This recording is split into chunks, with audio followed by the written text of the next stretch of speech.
with the foolishness. Back with the foolishness.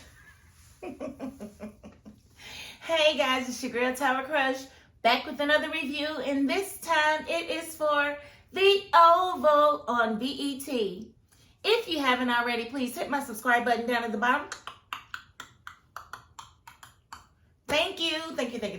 Okay, so let's get into this review because we had a whole lot of scenes. Not all of them was productive, but we did have a whole lot of scenes. So I took some notes to try and help myself stay on track, but y'all already know I'm going to get off track and I'll get back on. Just bear with me. Okay, so let's get this thing started. Okay, so we're going to start with Kareem leaving his place of residence. Now, I don't know.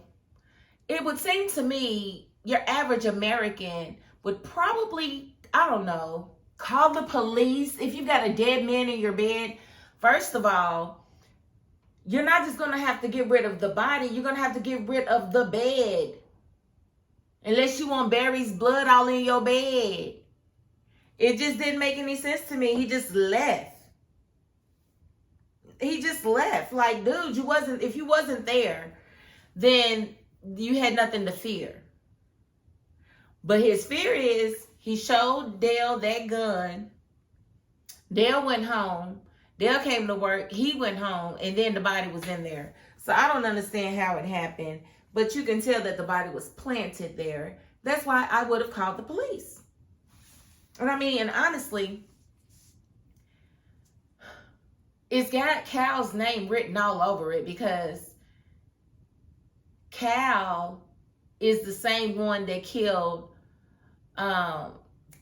Jean's boyfriend. Remember, they tried to frame it like he's the one that killed Jean, and they killed him and put him in Jean's apartment. Like, yo, y'all remember that? Because Jean was dead for some days before she even got back to the house. It was crazy because she was in that trunk, yeah. So them planting Barry at Kareem's house is, just motive. They just trying to make it to where, he would have motive to take out Barry. Now, I will say that I do believe that the president and his minions are behind it some kind of way because the president was at their house. Remember, he showed up out of the blue. So he was there in the vicinity. And if Barry took off walking, and I'm pretty sure he knows who Sharon's affections are with. Because she's at his house, not at, Kareem's house. She's at Barry's house all the time. So there could be motive for the president to want to take him out because he wants Sharon that bad. I don't know. I'm just throwing that out there. Y'all can let me know what y'all think about that.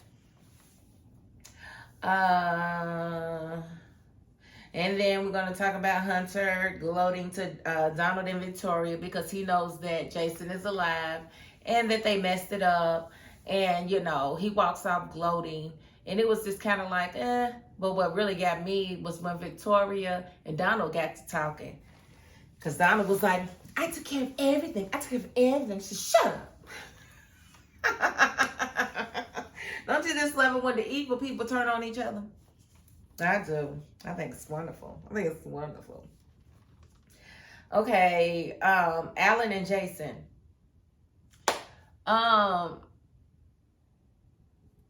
What is Jason's end state? Like, you got this man at gunpoint. He's expected at work. Are you going to let him go to work? Because he's giving you his phone. Can he go to work? Because if he don't go to work, guess who's coming to his house? Chief of Staff. Sure is. So I don't understand what is, like, you can't hold him forever. Chief of Staff is going to come and check for him if he don't show up to work. So I don't understand what Jason's end state is.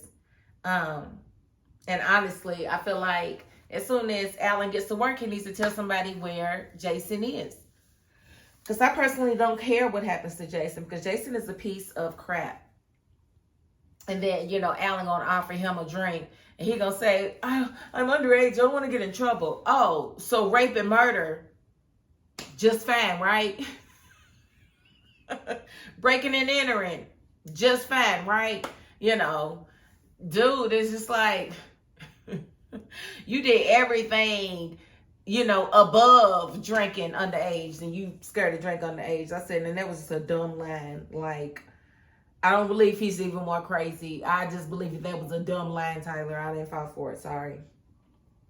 Okay, and so Bobby took second lady home, and she has his opinion because, you know, she definitely isn't buying the whole, all the evidence that they had to clear themselves crap, and she wanted to know what Bobby thought. Did Bobby believe the evidence or not? And Bobby was just basically letting her talk to see where her head was, and she let him know she didn't believe it, and she wanted his help, you know, uncovering the truth. So that's going to be interesting because I can definitely see him trying to smash her. I thought she was going to try to give him some today. She's going to say, can you stay? Can I drink? Oh my God, it was so Victoria-esque, wasn't it? He going to say, I'll make the drink. How you know what she drank? You don't know what she drank? How you going to make her a drink and you don't know what she drank? The inconsistencies for me. Okay, and so Max and Cal, I'm just ready to see the fight. I'm tired of all this talking in between time and Cal standing there, you know, just to get under Max's skin and Max not really doing anything. I just need to see the fight. I'm ready to see the fight. Sorry.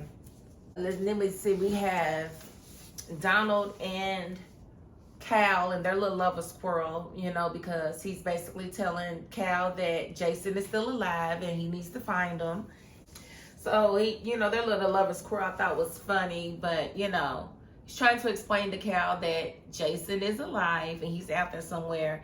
And, you know, before Cal can leave, he's asking, you know, Donald about when they're going to have sex again and all this and all that. Like, I need them to figure it out.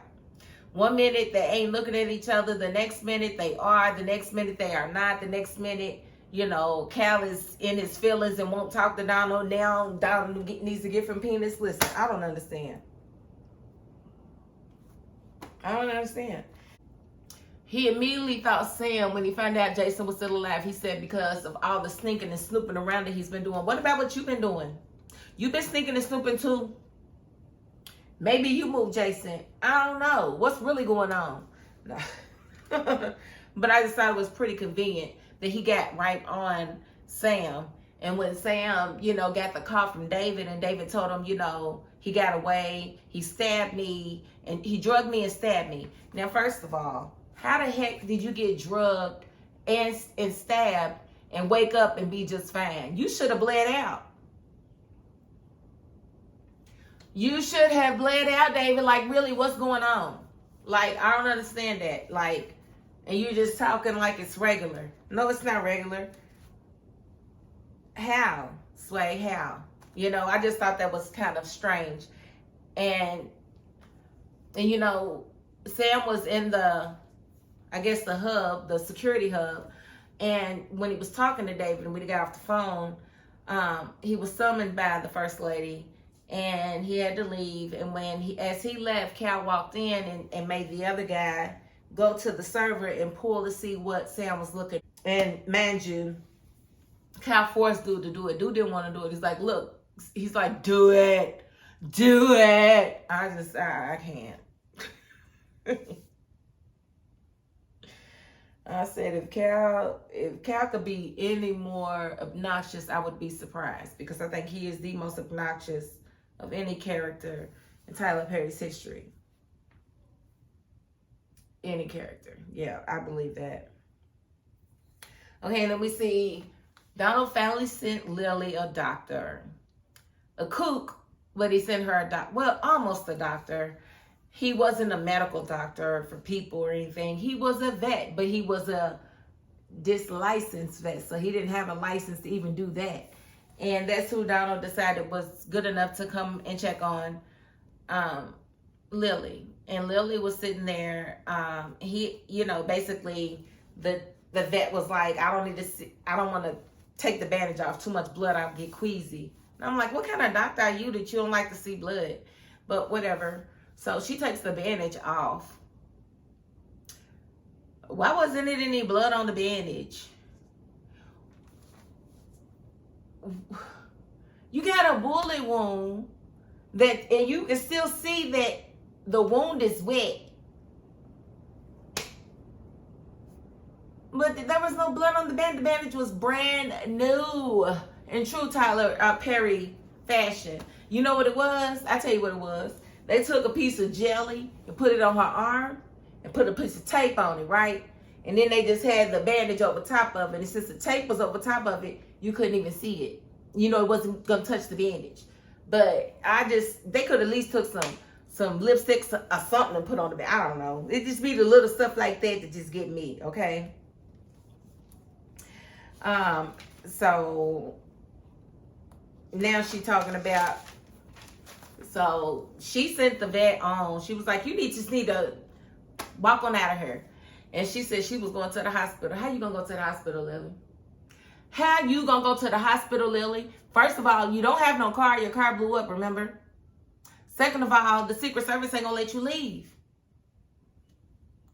However she decides to do it is gonna be crazy because we already know what the setup is, and you know, they tend to just skip right past what we already know and just to make something happen. And it winds up frustrating me because I'm like, she should have like 4 detail over there, but whatever. Moving right along, we got Alonzo, and of course he takes Hunter the drugs, you know, the cocaine that he asked for. But of course it wasn't enough cocaine for Hunter. So Hunter's like, go get me some more drugs. And he was like, I can't, the dude's not there. He said, go find me some more drugs. Basically forcing this man to break the law. Because Lonzo was like, well, I got it at the punishment rates. You know, I kept it along that, you know, kept it under what it is for the next punishment. And, you know, Hunter was like, you know, I'm the president of the United States. If something happens, I'll get you off. And, you know, Lonzo was like, it doesn't really work like that. Well, actually it does, because y'all are in D.C. and D.C. is federal. So if you go to jail in D.C. for a traffic ticket, you're going to the federal prison there. If you have a domestic violence charge, you're going to the federal prison. Like, they don't have a county jail. They don't have a state jail. They don't have that. So everything is federal. So yes, he would have the power to, you know, expunge, or what basically, what do you call it, clemency, or grant you a pardon. He would have the power to do that, but will he do it? Donald didn't do it for a lot of people that thought that he was going to do it for them. So we'll just have to wait and see what this guy does. And then we got Victoria, you know, basically calling Sam up so that she can grope him and see if she can still have sex with him. And of course, he wants nothing to do with her. And he told her, look, I'm getting asked, I'm getting pulled from your detail. I don't want to be on your detail anymore. She was like, why? He's like, because me and my wife are going to work it out. And she laughed or whatever. And he's steady backing away from her. She's steadily walking up on him, doing all of this, touching on him. Now, he could have pushed her back like, you could have done something more than that, Sam. I don't appreciate that. Why would you even let her touch you? As soon as she touched your tie, you're supposed to smack her hand or move her hand away. You should have smacked her hand just like that. That's what you should have done, but you didn't. So now you got to deal with it. Because as she's trying to grope it and hug on you, and you trying to halfway push her off, here come your wife with the food tray. And then here go Victoria, happy. Girl, boo.